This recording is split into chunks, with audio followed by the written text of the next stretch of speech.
Quiero empezar en esta mañana hablando sobre una historia que me parece muy motivante de una mujer llamada Wilma Rudolph.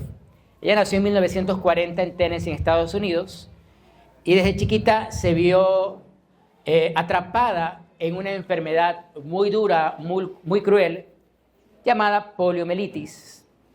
Esta enfermedad ya dejó a Wilma incapaz de caminar por mucho tiempo.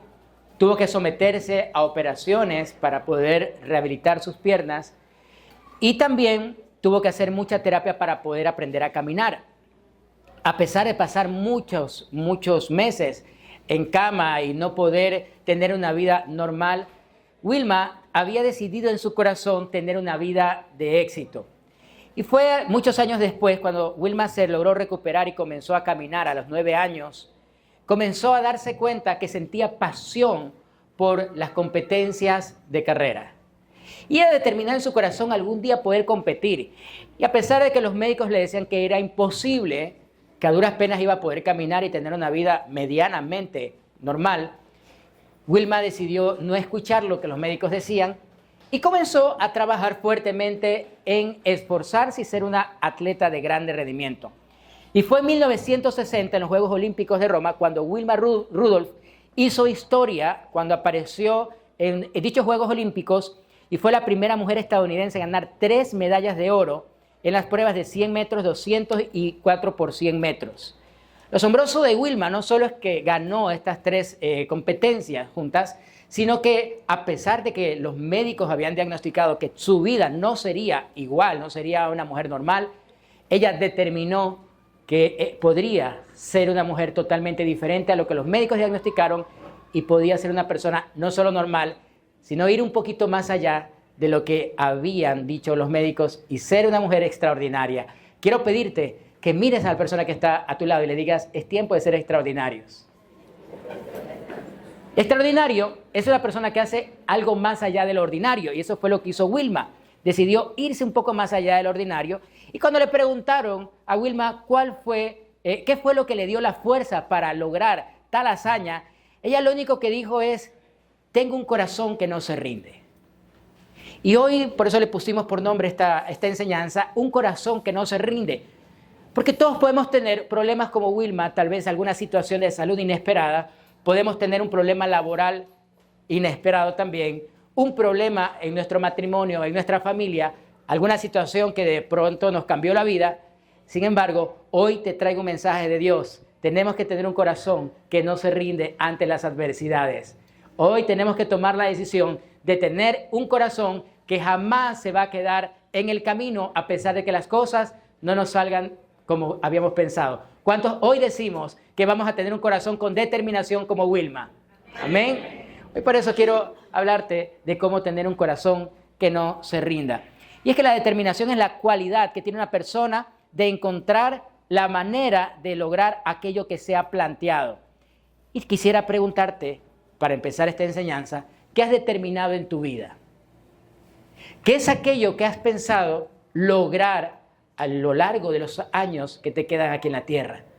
Porque todos hemos determinado, algunos han determinado terminar una carrera, estudiar una maestría, tal vez has determinado tener un buen trabajo, tal vez abrir una empresa, tal vez has determinado construir tu casa o tener una familia maravillosa. Todos determinamos algo, pero en medio de las determinaciones que tienes en tu vida, también hay cosas que has determinado sin querer, queriendo, como dijo el Chapulín Colorado. ¿Y cuáles son las cosas que has determinado a pesar de que no las has determinado de forma consciente? Por ejemplo, si tú no has determinado tener buena salud, estás determinado tener enfermedad. ¿Cómo es eso, pastor? Claro, porque si yo determino tener una buena salud, tengo que trabajar en eso. Nada de las cosas buenas en la vida vienen por inercia. Siempre se necesita trabajar por ello. ¿Sabes? Con mi esposa tomamos la determinación desde hace un poco más de un año en que vamos a envejecer con dignidad. Un día mirándonos al espejo, mi esposa me miró y me dijo, mi amor, te hace falta volver al gimnasio. Cuando ella me conoció hace ya muchos años atrás y ella por primera vez me vio sin camisa en un retiro, me acuerdo de misioneros, me vio sin camisa y dijo, ahí es. No, mentira.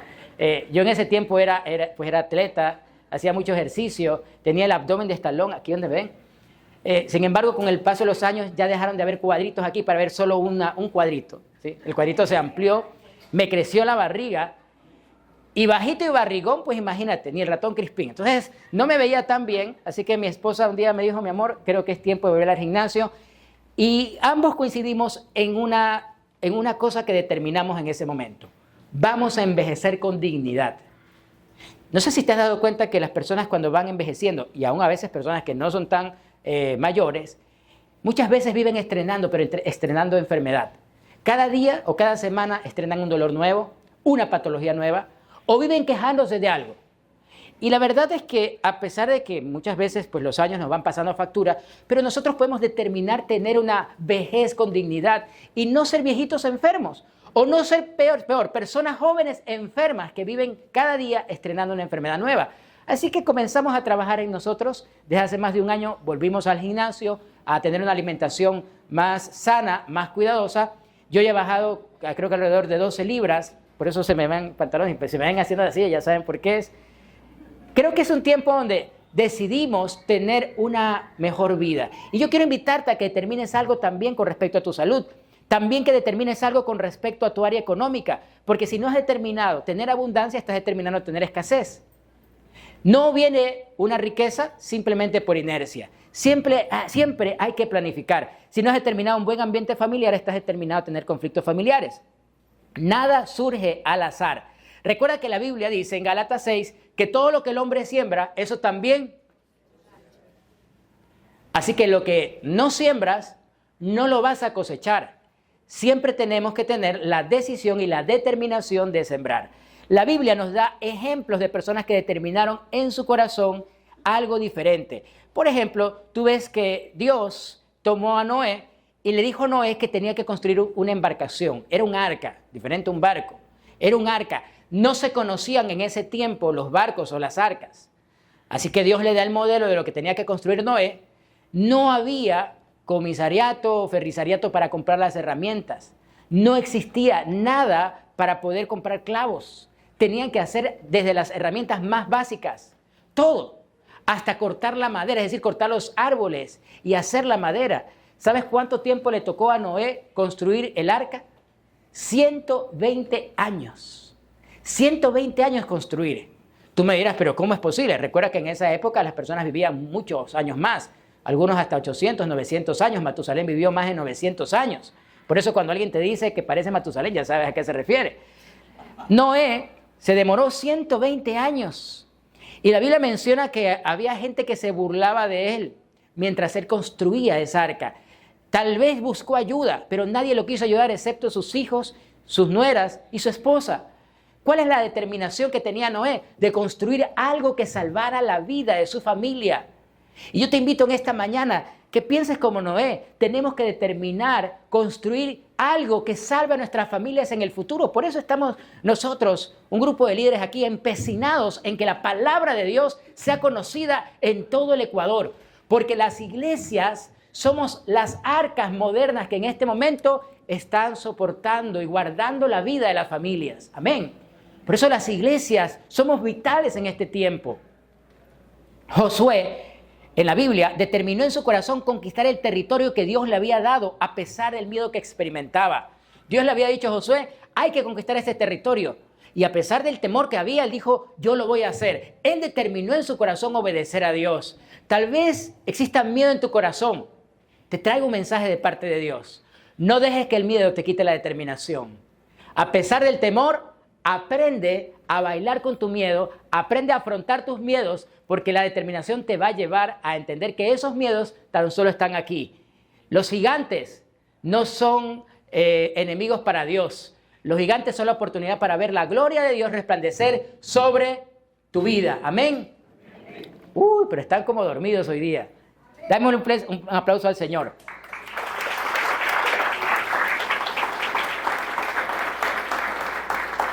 Estamos como los emelexistas en un clásico del astillero, dormidos.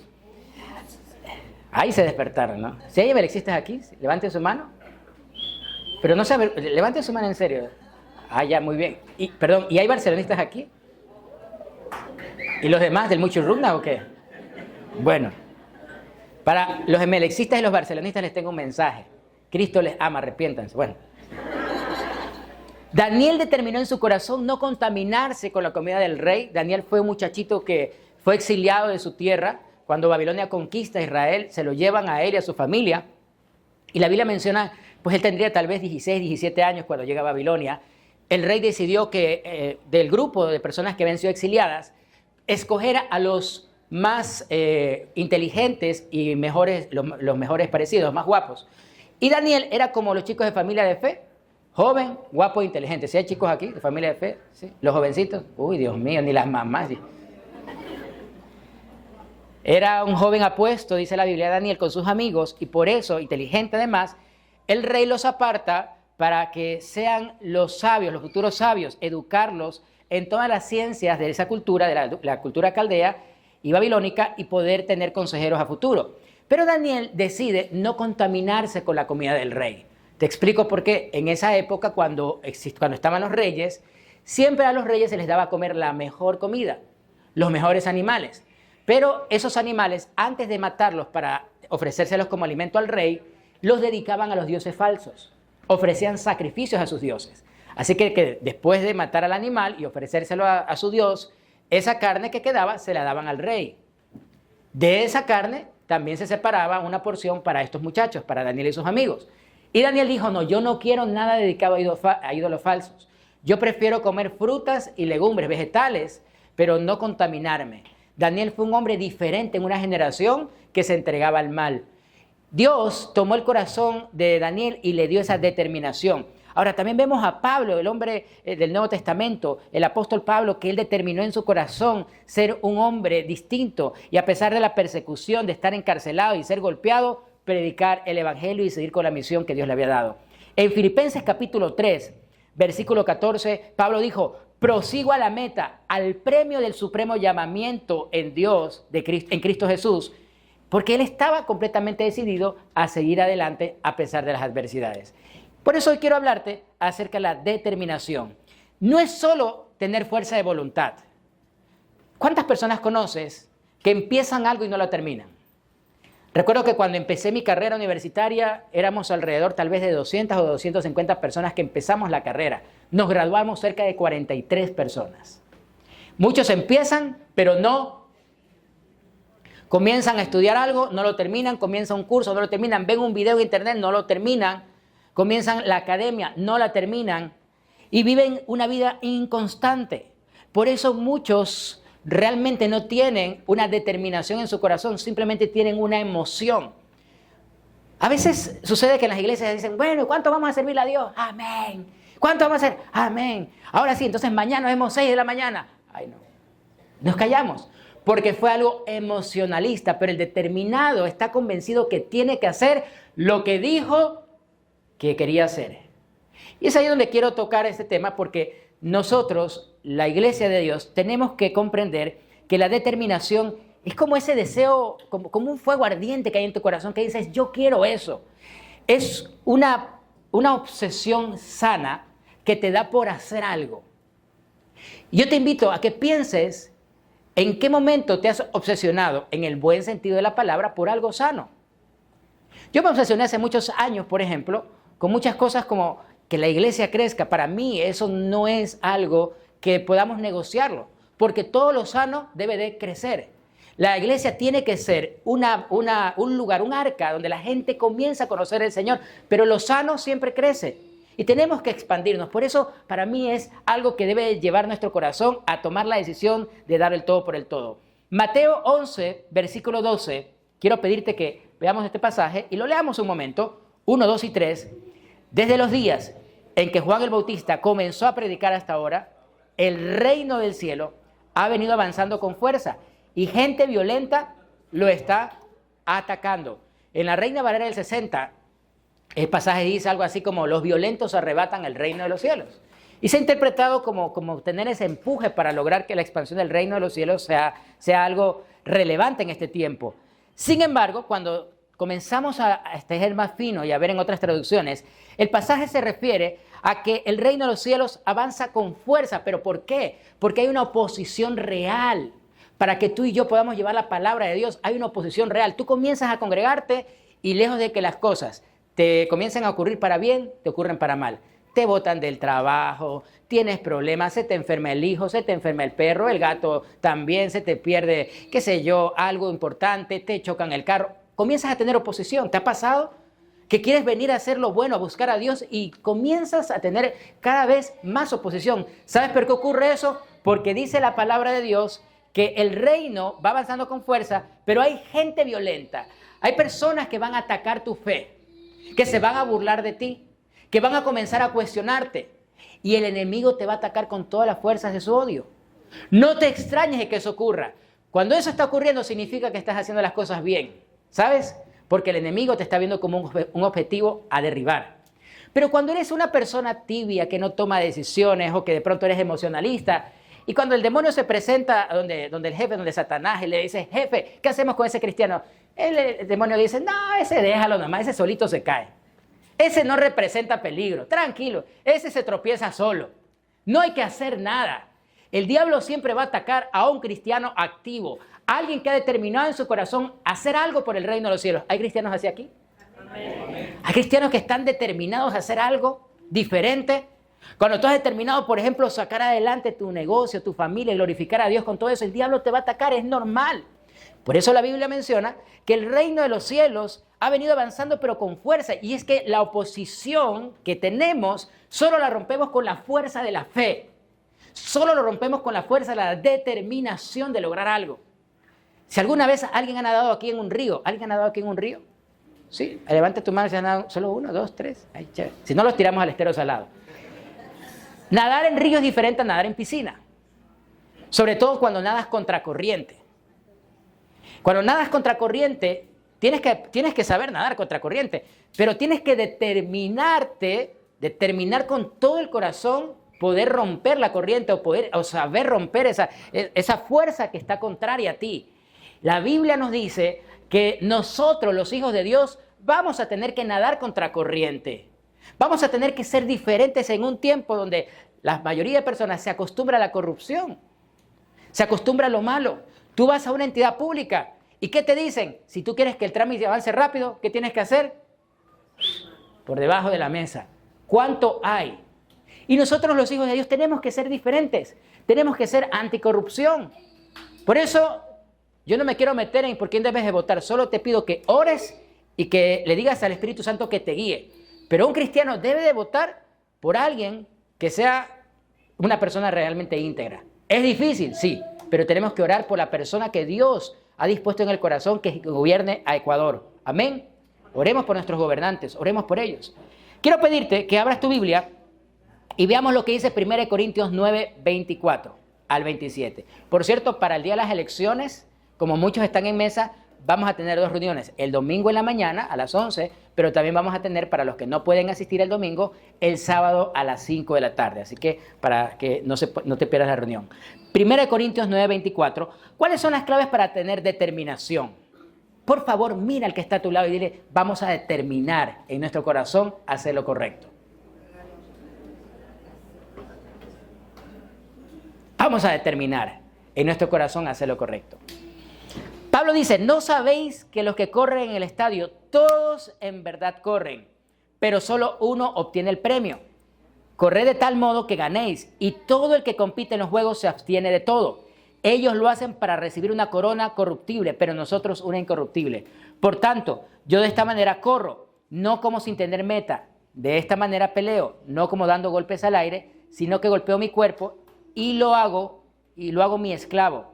No sea que habiendo predicado a otros, yo mismo venga a ser descalificado. Mira, lo primero que dice Pablo, que debemos de entender al momento de tener determinación, es que tenemos que tener en nuestra mente la meta de correr para ganar. Corre para ganar. ¿Qué significa esto? Yo durante muchos años adopté una filosofía que estuvo equivocada. A veces uno adopta creencias que pueden parecer buenas, pero que en el fondo cuando uno las ve en la Biblia no son tan buenas, son humanas, tienen una sabiduría humana, pero no necesariamente sea la sabiduría de Dios. Y yo le decía a mis hijos, vamos a jugar y no importa si ganes o pierdes, lo importante es jugar, es competir. Lo importante no es ser el mejor estudiante, lo importante es tener una buena nota. Y este juego de palabras me llevó a una vida muy mediocre. Y hace unos días mis hijos me hicieron una pregunta que me hizo confrontarme con este espejo de la mediocridad. Me dijeron, papá, ¿cuál fue la nota más... ¿Cómo fue? La pregunta fue algo así, ¿cuál fue la nota más regular que tuviste? Yo le dije, bueno, tuve hace muchos años, cuando ustedes eran pequeños, hablo de los que tienen de 20 años para abajo, los otros sí se acordarán, ¿no? Pero nos calificaban sobre 20. Ahora califican sobre 10. ¿A quiénes les calificaron sobre 20? Levanten su mano. Ah, no estoy solo, gracias a Dios, sí me entienden. Uy. Y mi hijo me pregunta, papá, ¿y cuál fue esa nota regular? Yo le dije, tuve 15. Ah, 15, uy, pero... ¿Y te sentiste mal? Bueno, le dije, la verdad es que esa fue una nota alta. Y mis hijos me dijeron, ¿qué? Y claro, yo en el colegio era un alumno muy mediocre, muy mediocre. Lastimosamente me acostumbré a la sociedad de la mediocridad y es ahí donde es muy peligroso acostumbrarse a esa sociedad. Llevar una vida mediocre en donde no te planificas algo más allá de lo que has logrado y te atrapas en la rutina se te vuelve una jaula, te acostumbras a notas mediocres, te acostumbras a un sueldo mediocre, te acostumbras a una casa desordenada. Hace algunos años atrás, muchísimos años atrás, recuerdo que una persona me pidió que vaya a orar por su casa. Pero la cita, yo le dije que aproximadamente iba a estar como por tipo 4 de la tarde, pero por esas cosas del destino estuve un poco antes, estuve cerca de la casa, así que fui como tal vez unas 4 o 5 horas antes. Y cuando toqué la puerta, la señora me dijo, ¡ay, pastor, pero no eran las 4! Le dije, sí, mire, que estaba aquí cerca, entonces quería aprovechar y, ¡ay, pastor! Entonces inmediatamente me abrieron y comenzaron a ordenar la casa. Tenían perritos en la casa y el perrito parece que estaba mal del estómago y había hecho en la sala, en el cuarto, en la cocina, en todos lados. Y el problema no es que el perrito hubiera hecho, el problema es que ya llevaba mucho tiempo. Y a pesar de que, bueno, yo no quise hacer sentir mal a las personas, pero obviamente eso también no da un buen aspecto. ¿Cuántas veces nos hemos acostumbrado a vivir de esa forma, con popó de animales en nuestra propia casa? Con desorden en nuestra propia casa. Son tolerancias, que no está bien. Porque tú dices, pero es mi animalito. Claro, yo también tengo animales, pero no, les prometo algo. Cuando mi animalito hace popó, no puede estar eso más de 5 minutos. Esa es una regla en la casa. No puede estar. Eso es inmediato. Pero cuando tú tienes esas tolerancias de mediocridad, no solo el tema de los animales, sino el desorden, o vivir escaso, o vivir mal, o vivir enfermo, te estás permitiendo una tolerancia que a la larga te está encerrando en la mediocridad. Y Dios no quiere eso. Tal vez nos estamos volviendo una sociedad muy mediocre. O precisamente nos hemos vuelto la sociedad de los resignados. Esa la tengo para la siguiente semana, la sociedad de los resignados. Cuando te resignas a vivir mal, a estar mal, a ser una persona escasa y dices, es que Dios ya me hizo así, es que nací aquí y es que así es mi vida, así fueron mis padres. Y uno tiene que romper el molde, y uno tiene que decir, no, yo voy a tener una mejor vida, mi vida va a ser excelente, voy a lograr salir adelante. Por eso Pablo dice, corre para ganar. No corramos simplemente porque, ay, vamos a la maratón, entonces vamos todos a correr. No, yo tengo que correr pensando que vamos a lograr el éxito en nuestras vidas. Amén. Quien no tiene como destino el éxito, tiene entonces como meta el fracaso. Yo te invito a que pienses en este momento, en qué áreas de tu vida sientes que te quedaste estancado. O que estás corriendo, pero no para ganar, sino para competir. La resignación es un suicidio cotidiano. Te repito esto, la resignación es un suicidio cotidiano. Cuando tú dices, pero es que ya la vida mía es así, ¿ya qué puedo hacer? No, siempre hay algo que podemos hacer. Como el ejemplo de esta mujer, de Wilma, con la cual inicié esta enseñanza. A Wilma le habían dicho que no podía correr y tal vez ella puede decir, bueno, es que a mí me dijeron los médicos que no podía y ya no puedo. Pero ella dijo, no, yo voy a lograr. Ella determinó en su corazón ser una mujer diferente, ser una mujer extraordinaria. Y tal vez te suene esta palabra bastante extraña, pero Dios también ha destinado que tú seas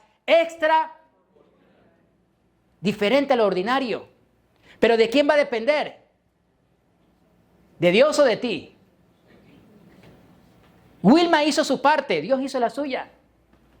Si Wilma no hubiera tomado la decisión de competir, no, me voy a poner zapatos, voy a intentar todos los días, voy a levantarme y voy a lograr, voy a entrenar, no hubiera pasado nada en su vida. Tal vez lo que está pasando contigo es que determinaste en tu vida seguir igual como estás. No va a pasar nada, la vida es así, pues ya tengo trabajo, gracias a Dios, ya con eso es suficiente. Y yo quiero pedirte que nos incomodemos un poco. Este es el tiempo donde Dios nos está llamando a salir de la resignación, de la mediocridad y determinar que la iglesia, que el reino de los cielos se expanda, que nuestras vidas se expandan, que nuestra economía se expanda, que nuestra familia se expanda, que nuestros corazones se expandan en la fe de nuestro Señor Jesucristo. Amén. Tenemos que expandirnos. Vamos, díselo a tu vecino. Tenemos que expandirnos. Pero no en libras, ¿no? Expandir nuestra fe, nuestro conocimiento. Por eso hay algo que nosotros hemos determinado. Además de mi esposo y yo estar en el gimnasio, por ejemplo, estamos capacitándonos constantemente, tomando diferentes cursos de liderazgo, de comunicación. Tú puedes decir, bueno, pero ¿para qué si ya tienen su vida hecha? Porque necesitamos mejorar, necesitamos crecer, no la sabemos toda. Tal vez en tu vida te has estancado porque no estás determinando nada nuevo y piensas que ya no hay nada nuevo que aprender. Hoy con esto de la IA, ¿cuánto sabes de la IA?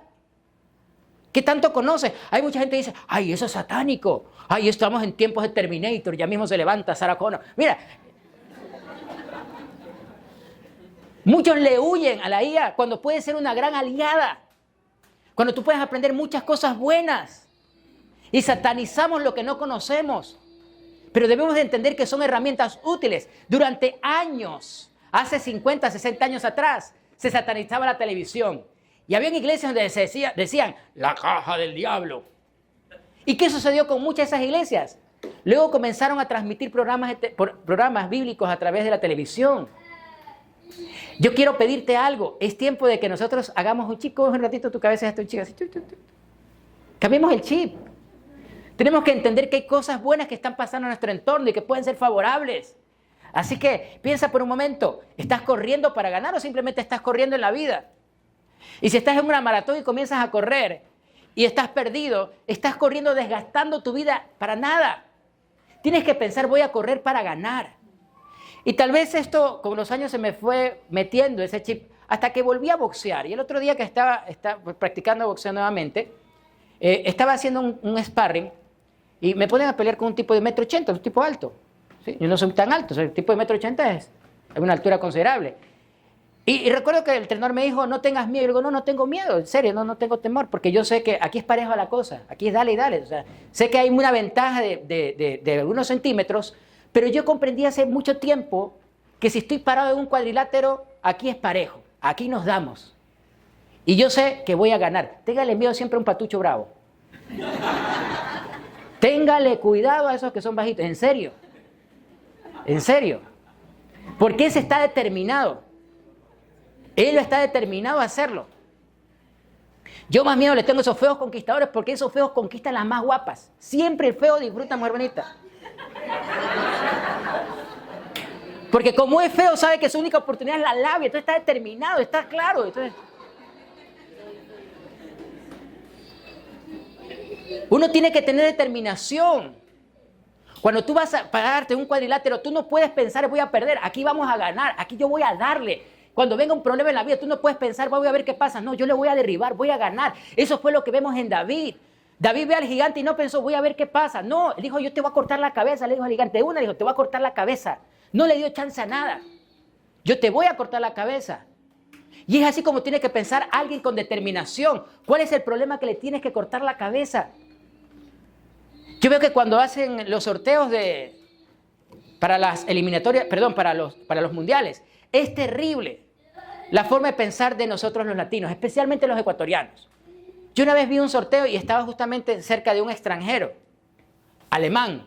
Hacen el sorteo y voy a poner un ejemplo, ¿no? Hicieron el sorteo y le tocó a Alemania, Francia e Inglaterra. Y el alemán dice, vamos a ganar.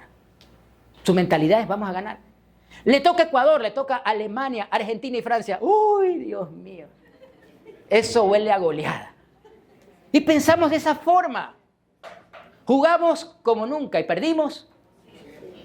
Y esa creencia errónea se nos filtró en todo, hasta en los negocios. Ay, casi vendo. No, casi vendo, no. Casi conquisto, no. Casi me caso. No se vayan a casar ustedes con los casi. Uno tiene que en la vida decir, voy a lograrlo en el nombre del Señor. Amén. Déjenlos casi a un lado. Es tiempo de ser cristianos con un corazón ferviente, un corazón determinante. Vamos a lograr conquistar en el nombre de Jesús. Vamos a vencer la escasez, vamos a vencer la pobreza, vamos a ser personas prósperas y bendecidas por el Señor. Amén. Pablo nos da otra enseñanza. Lo primero, corre para ganar, pero lo segundo, dice Pablo, abstente de todo lo que te impida correr. Y un gran sabio me enseñaba, un gran atleta, quien quiero mucho y que es parte de esta congregación, me enseñaba el otro día sobre correr. Yo no sé sobre correr, la verdad que ese no es mi deporte. Solo corro cuando mi esposa me persigue. Pero él me decía que cuando se trata de competencia, los atletas se tienen que poner ropa especial. Ellos pesan los zapatos. Tienen que ser zapatos especiales, ligeros. No pueden ser zapatos de whatever, o sea, de los que... No, si tú vas a competir, tienen que ser zapatos especiales para correr, diferentes a los que se practican en otras disciplinas. Ropa especial para correr, que es ultra ligera. Entonces, cuando la sudas, no te pesan. Todo es calculado, todo es especial. Imagínate que tú vas a competir en una carrera deportiva, donde te toca caminar o correr muchos kilómetros, y vayas con zapato de taco. ¿Lograrás hacerlo? Bueno, a veces yo he visto mujeres correr en zapatos de taco y eso es algo que solo ellas lo pueden hacer. Sin embargo, no son los zapatos propicios. Pero Pablo también nos dice esto, miren, una persona que va a correr no puede ir con algo en su espalda, no puede distraerse por nada. ¿Qué pasa si yo como atleta voy con una maleta pesada en mi espalda? Este peso, estas libras de más, me van a impedir correr con libertad. Yo voy a comenzar a correr y a la larga me voy a cansar más porque este peso adicional a mi cuerpo se vuelve mucho más fuerte en la medida que pasa el tiempo y mi cuerpo se va desgastando. Por eso Pablo dice que debemos de deshacernos de todo peso. Y es que a veces nosotros como cristianos llevamos una maleta con muchas cosas que no nos permiten correr. Y por ejemplo, podemos estar corriendo resentidos. Caminamos en la vida con la maleta del resentimiento. Vivimos con sentimientos viejos en el corazón. Es que se burlaron de mí, es que me dejó ese chico, esa chica, es que me estafaron, me criticaron, es que la otra iglesia esto. Y ese resentimiento que tienes, o sea, ese sentimiento guardado de lo que ya pasó con tu anterior pareja o lo que viviste, se vuelve un peso que no te permite correr en este tiempo. Por eso hay muchos cristianos que no avanzan en su vida espiritual y tú los ves y a pesar de los años no hacen nada por el reino de los cielos, por la expansión del reino de los cielos. O puede ser violencia. En tu corazón tal vez hay violencia, todavía hay ira reprimida, todavía eres una persona que le cuesta controlar sus impulsos. O tal vez, se pegaron. La pereza. Tal vez todavía guardas la pereza un ratito más, 5 minutos más, y esos 5 minutos se convierten en media hora, en 1 hora. ¿Y por qué será que no prospero? ¿Por qué será que no me va bien? Porque la pereza también es una carga pesada. Dice la Biblia en Proverbios 6 que la pereza es como un hombre armado. Cuando entra un hombre armado, es difícil sacarlo, ¿sí o no? Y es peligroso. Ten cuidado porque la pereza también se puede volver algo con lo cual estás cargando durante mucho tiempo. O tal vez la amargura. Hay cristianos, y ojo que hablo de cristianos, que en su maleta cargan amargura. Yo no veo a Jesús amargado. No veo a Jesús en la cruz diciendo, ay, estos desgraciados me crucificaron, pero van a ver cuando regresen. No veo a Jesús amargado contra Judas que lo traicionó, pero vas a ver Judas, allá en el infierno te ver. Hay gente que en las redes sociales se identifica como cristianos. Cuando hicimos un curso, un seminario, un taller, una tarde, donde hablamos sobre los sueños proféticos y era algo que pues ni siquiera sabían de qué se trataba el contenido. Solo por el título había gente cristiana que me escribió y comenzaron a hablar y yo le decía, pero ni siquiera conocen el contenido. Pero la amargura que hay en sus corazones la comienzan a botar. Y yo entendí algo. Hace muchos años Dios me dijo, de la abundancia del corazón hablan las redes sociales.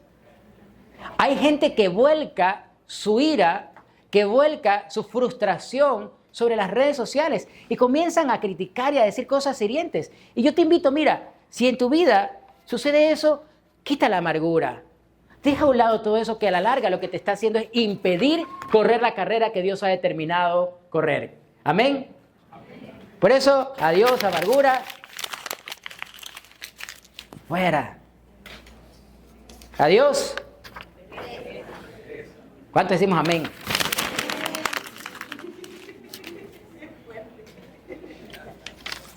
Adiós a la violencia. Y eso incluye la venganza, ¿no? Tenemos que también pensar en eso, que la venganza no se nos vuelva algo que carcoma nuestro corazón. ¿Sí? Amén. Va por allá. Y adiós al... Este sí es algo de lo cual te quiero pedir, cuídate mucho, porque si hay cristianos resentidos en este tiempo, que viven pensando en lo que hace 10 años o hace 20 años me hicieron, eso carcome el corazón y no te permite fluir en la presencia del Señor. Que tu maleta siempre vaya ligera. Amén. Que esa maleta vaya ligera para que podamos competir la buena carrera que Dios ha determinado. Y vamos terminando, si me ayudas con la música, por favor. Hay algo más que dice Pablo, dice en esta última parte del versículo. Ellos lo hacen para recibir una corona corruptible, pero nosotros una incorruptible. Por tanto, yo de esta manera corro, no como sin tener meta. De esta manera peleo, no como dando golpes al aire, sino que golpeo mi cuerpo y lo hago mi esclavo, no sea que habiendo predicado a otros yo mismo sea calificado. ¿Sabes? En boxeo, los entrenadores siempre nos decían, el golpe más desgastante es el que no impacta. Cuando tú golpeas al aire, te desgastas más que si golpearas a tu oponente. Porque haces más fuerza, porque golpear al aire es muy desgastante. Y piensa por un momento, en tu vida, ¿cuántos golpes desgastantes estás dando? ¿Cuántas cosas estás haciendo simplemente por inercia? Y ese es el tercer punto. No hagamos las cosas por inercia. Inercia es la característica de todos los objetos que tienen una tendencia o de mantenerse en reposo o simplemente seguir moviéndose en la misma dirección a la misma velocidad. Y tal vez eso está pasando en tu vida. Estás orando por un milagro, pero ¿qué estás haciendo para que ese milagro ocurra? ¿Cuál es tu parte? Siempre vas a encontrar en la Biblia que Dios hizo milagros, pero los milagros estuvieron antecedidos por un accionar del ser humano. Algo tenía que hacer el hombre para que Dios hiciera el milagro. Y no porque Dios necesitara que el hombre tuviera que hacer algo, sino porque Dios siempre ha determinado que el hombre haga lo natural para que Él, nuestro Dios, haga lo sobrenatural. Tú y yo hacemos lo natural, pero lo sobrenatural lo hace Dios. Pero a veces queremos que lo sobrenatural venga sin que nosotros hagamos lo natural. Cuando la Biblia menciona que había una hambruna terrible y una mujer que era viuda, que tenía un solo hijo, y se le aparece el profeta, dice la Biblia que el profeta le dice, dame de comer. Y la mujer le dijo, mira, no tengo, solo tengo 2 puñaditos de arena para hacer 2 tortillas. Y luego de eso, tirarnos a morir con mi hijo. El profeta le dice, dame a mí primero y te aseguro que el aceite no va a escasear. Fue el profeta Elías. Y ella hizo eso y comenzó a conseguir vasijas para que el aceite que salía de su vasija comenzara a llenar las otras vasijas.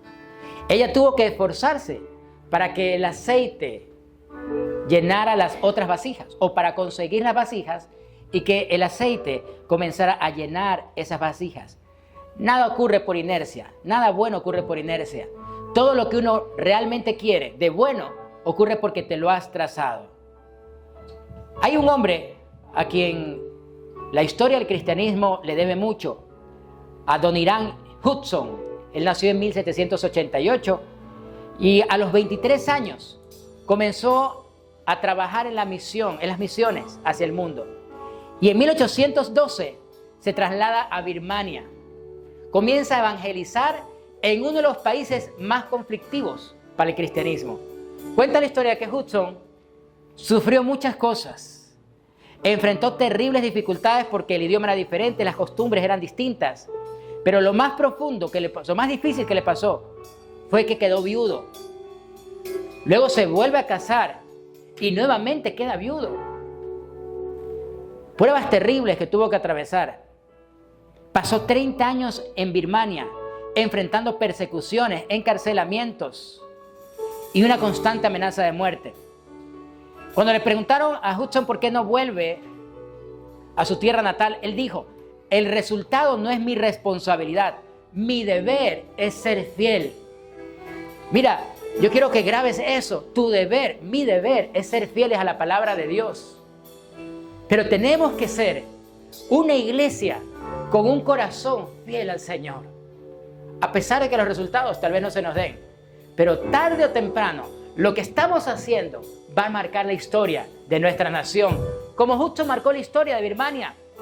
Porque antes de morir, en 1850, Hudson logró ver, después de tantos años, cientos de iglesias que se levantaron y miles de birmanos que se volvieron a Cristo. Su valentía logró que el pueblo birmano también tenga la Biblia en su propio idioma y que muchas personas, miles de personas, se convirtieran a Cristo. Mateo 26:45. La Biblia menciona que Jesús estaba orando. Ya tenía que morir en la cruz. Él estaba orando y él sabía lo que iba a pasar. Él sabía que iba a morir unas horas después. Pero antes de morir iba a ser encarcelado, crucificado, insultado, desnudado públicamente. Sin embargo, cuando estaba orando, después de ese momento tan cumbre, ve a sus discípulos, los encuentra dormidos y les dijo: dormid ya y descansad. He aquí ha llegado la hora y el Hijo del Hombre se ha entregado en manos de pecadores. Levántense, vamos, ved, se acerca el que me entrega. Esa determinación, esa es la que yo te invito que tengamos en nuestro corazón. Jesús sabía lo que iba a pasar, pero se levantó y dijo: voy a hacerlo en el nombre de Jesús, voy a hacerlo en el nombre del Padre, voy a hacerlo porque de tal manera ama a Dios a la humanidad que me ha enviado a morir por ellos.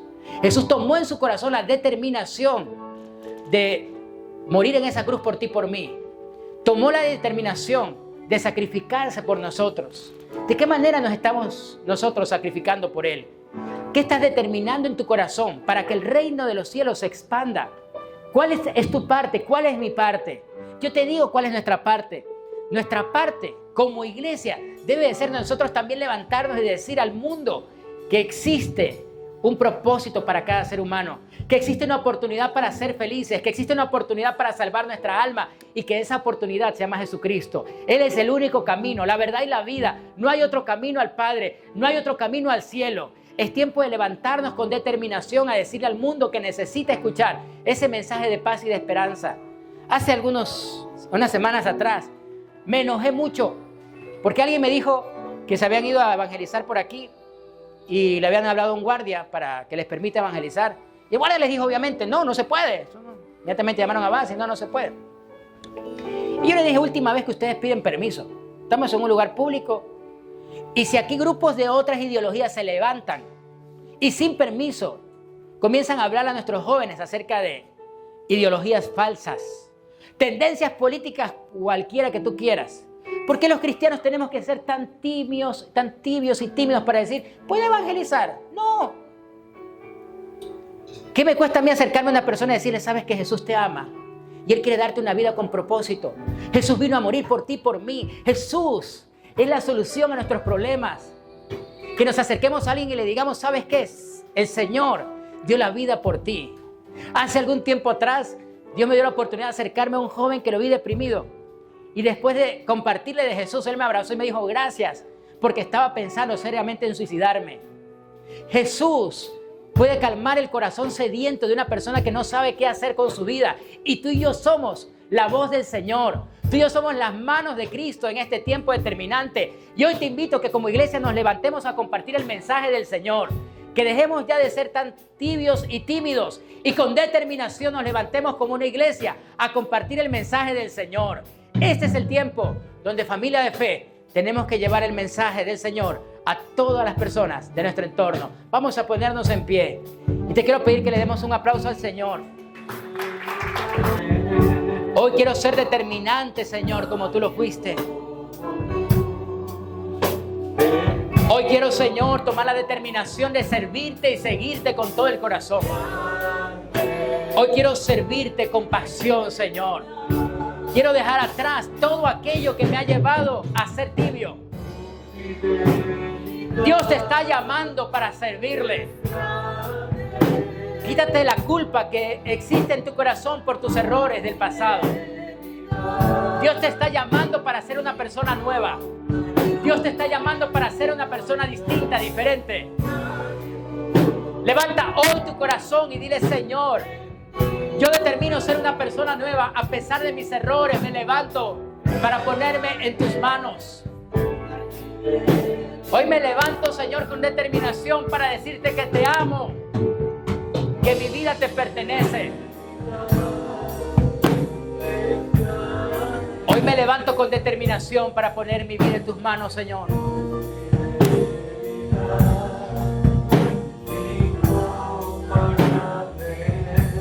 Gracias, Señor.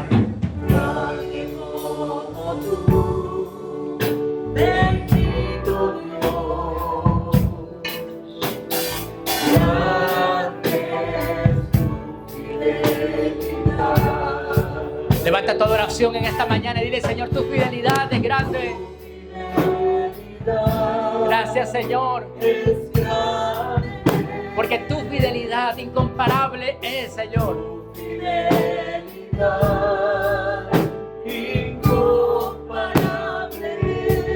No hay nadie como tú, Señor. Bendito Dios. Bendito Dios.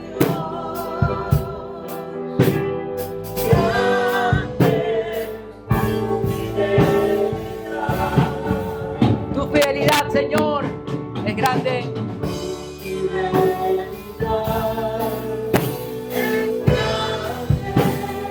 Tu fidelidad, Señor, es incomparable.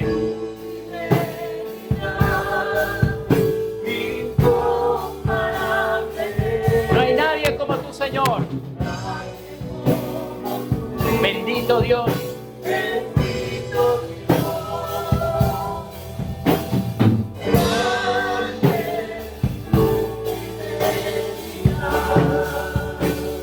Gracias, Señor.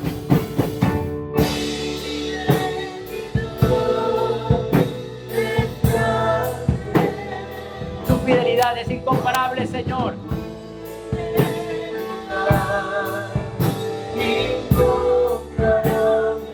No hay nadie como tú, Señor.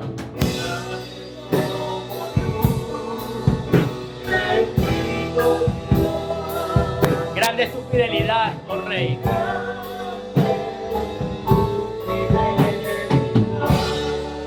Gracias porque tu fidelidad, Señor, y tu determinación.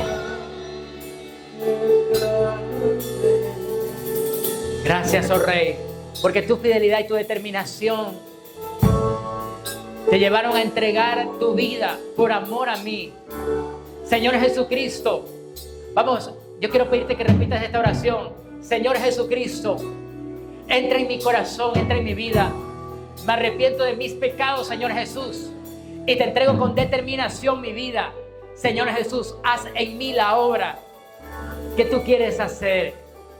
Te pido, Señor Jesús, que tomes mi vida y me llenes de esa esperanza y de esa paz que necesito experimentar.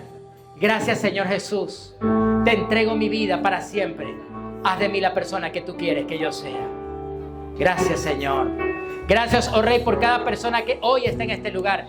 Yo bendigo sus vidas como tu pastor te bendigo, para que experimentes una determinación sobrenatural en esta semana y te levantes en el nombre de Jesús, para que la enfermedad no te venza, sino tú venzas la enfermedad en el nombre de Cristo Jesús, para que tu determinación te lleve a experimentar un nivel de fe mucho más alto, para que tu determinación te lleve a vivir una vida excelente, una vida diferente, distinta, a no conformarse con aquellas cosas que están pasando en tu entorno o en tu vida.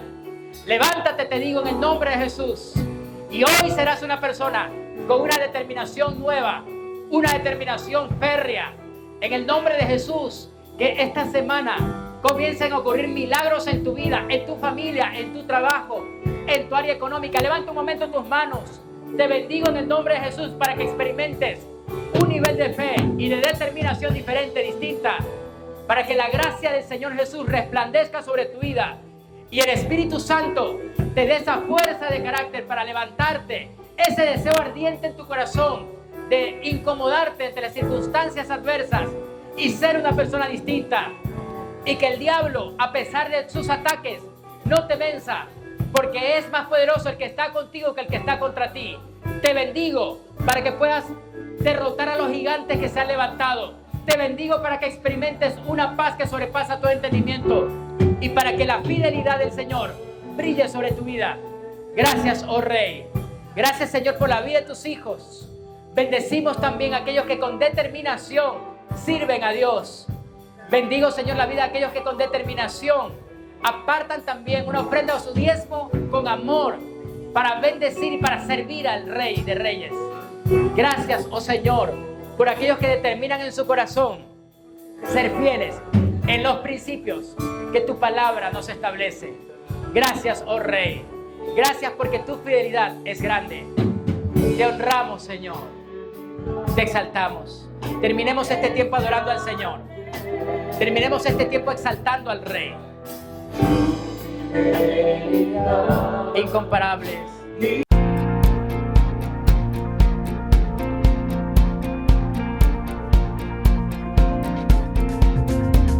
Llamados a anunciar